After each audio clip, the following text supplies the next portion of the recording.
Hi guys. Well, one of the closest races we are still watching is South King County's 47th legislative district, and we do have a significant update in this one, a lead swap this afternoon. This is the race of Republican incumbent Joe Fain. He is now trailing his Democratic challenger Mona Doss by more than 200 votes there, with most of the votes counted in this race. And depending on what happens tomorrow, this could go to a recount. Senator Fain is also facing an allegation of rape from 11 years ago that surfaced this past September. He's denied that allegation and has called for an independent investigation. Well, today, a state Senate committee voted unanimously to move forward with an investigation. Turning now to Whatcom County and the race for the 42nd legislative district. Republican incumbent Doug Erickson is trying to hang on to his seat there.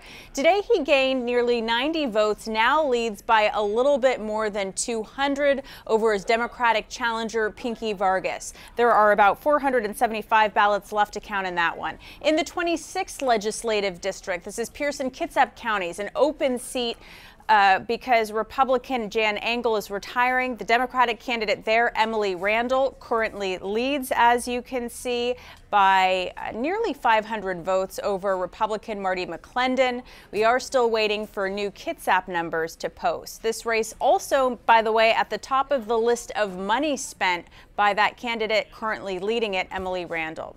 In the 30th district, which includes Federal Way, Republican incumbent Mark Malosha has conceded to Democrat Claire Wilson in this race, meaning that state Democrats will expand their lead in the state Senate by at least one seat. Heading into Election Day, they had a one-seat lead, 25 to 24. Well, now they have at least two seats, with these other races we told you about too close to call.